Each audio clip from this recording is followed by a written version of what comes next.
Joachim Sauer at Prod17 2017 in Munich, and I'm joined today for a discussion on the smart factory and the progress we're making with the smart environment by Harald Eppinger from Co-Young and Jürgen Ries from ACES. Welcome to the discussion. So, smart factory, just walking around this show, a lot of people are talking about it. It's that sort of extension of Industry 4.0, etc. But it's being used as a marketing tool, it's being used on machine level, etc.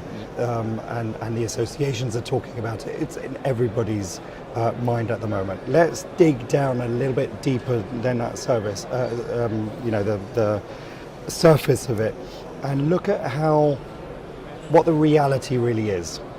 We know what we want to achieve. Where are we at the moment with the smart factory evolution?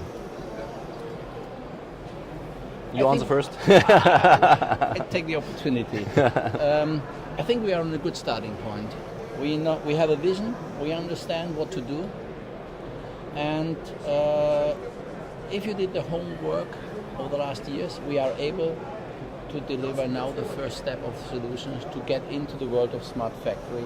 And I think this trend have shown that it's not longer one-man show. It's a collaboration of companies, different inspection system, handling, machinery. Everybody has to communicate, which is at the end Industry 4.0. But this has already started. Strong communication to understand the process influences and to help each other to close the gap, what we need to do to really develop Industry 4.0 solutions. But I mean, if you talk about communication, for me it's the difficulty I see, because we cover a big range of products. We talk about handling and other process machines, and now linking to material management. Communication, then it's already how you communicate with whom, standards, because what I'm deeply convinced in is that you see a lot of solutions on the exhibitions here where they tell you this works perfectly if you use my machine. So, and this is where I see the problem, because for sure for this customer particularly it works, but in a global structure where you have to support different sites and different machines inside, because usually you have not only one vendor, so there I see problems coming up, and I see too many solutions still which are, oh, this is my stuff, works only with my machine, whatever it's linked behind. So on having a standard in interfacing, this is one thing, but interface is still the easy stuff. But then also really the solutions the vendors have, are they really capable to be open, a really open platform? Yeah. And there I think without open platform it's getting difficult in terms of talk about smart. Yeah, and I think the big question there is, are they capable but are they willing to be open? That to me I think is a big issue for some people, some companies who are used to, obviously they want to sell their equipment, but they don't necessarily want to share. But so you're saying the collaboration now needs to open up to provide an open standard of language that everybody uses, and there's a lot of work that's being done. So are you working with associations or groupings of people to define those standards, getting involved in that discussion?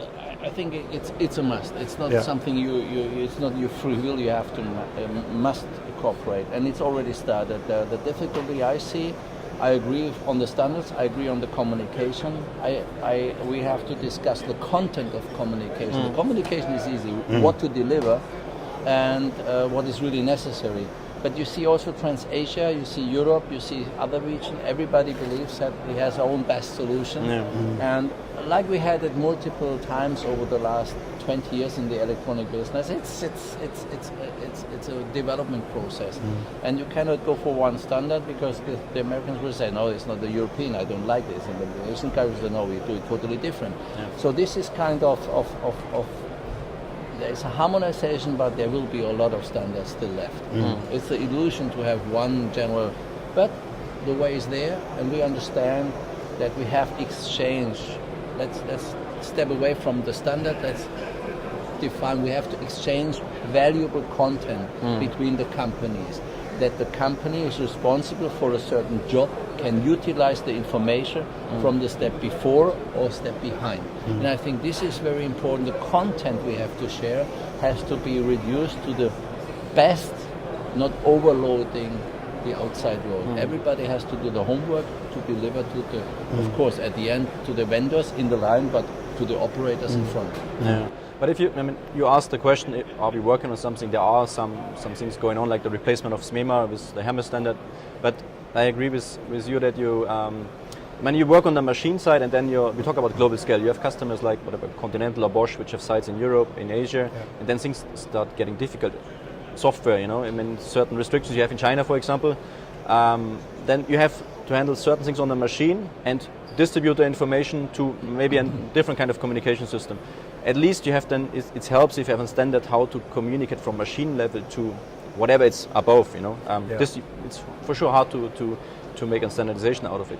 But if you talk about smart factory, it's endless, what is smart? So is this then the management information or then the machine itself talking to the operator? Because if you ask an operator and ask a manager, they have different ideas about smart. So this is touches a lot of areas meanwhile, which is quite interesting. Which is natural, because everybody's involved with their remit as to what they want to achieve. So the operator will want to make sure the line works to its optimum, but doesn't really care about, probably cares about material management, but not as much, because it doesn't affect the immediate job.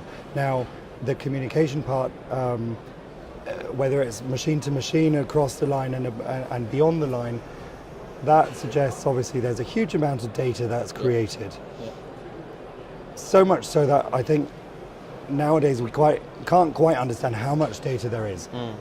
That opens up a whole new skill set that's required in terms of analysis. I haven't personally, and correct me if I'm wrong, noticed that there's a change within company strategies to start employing analysts, data analysts.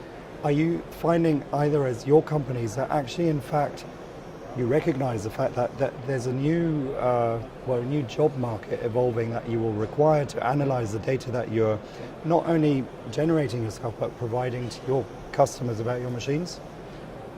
Definitely, the hard point is for us currently to get these people. Because they don't exist, or because that's okay. But I can give you the tip on this, how we did it. But I think it's absolutely correct. It's a new world for machine vendors. Dr. Ko realized already a while ago that we have a transition period from machine vendor into software and solution vendor.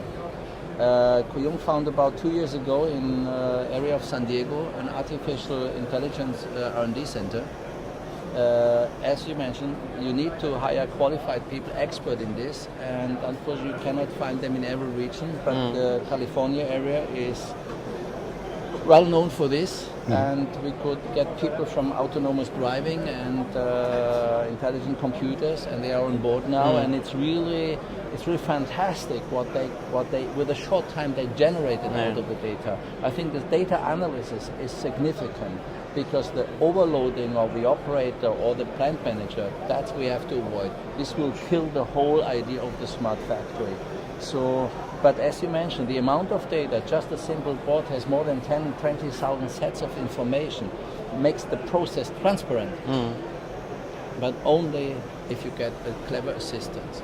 But the goal from our side, we see clever tools and expertise of operators, engineers, process managers together.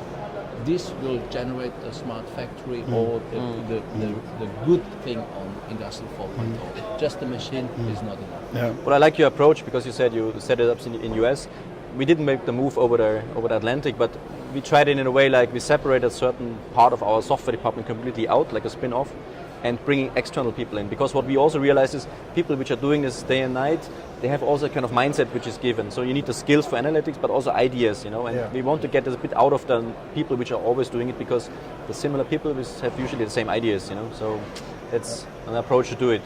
So you think these departments are going to be becoming bigger and more important in time? Absolutely. But it sounds very much there's still pockets of people or areas where you can find these people, but there aren't enough. Well, at least in Germany, where we are in the Stuttgart area, it's hard to find people. What we do is we work with universities, try to get young people, and you have to. It's not out of the shelf. You can take them. So we need to encourage more analysts into the industry. Study. Absolutely. Okay. Well, like we said at the beginning, smart factory is a huge subject. It's a huge subject here at Prod17. Thank you for your insights in a tiny world, but really good insights. Not enough time to cover it. Exactly. Yeah. So if anybody wants to get in touch with you guys, I'm sure you're on LinkedIn through the company, etc. So I'm sure you'll be happy to discuss the subject further. Thank you for your time. Thank you very much. Thank you. Thank you. Thanks for invitation. Pleasure.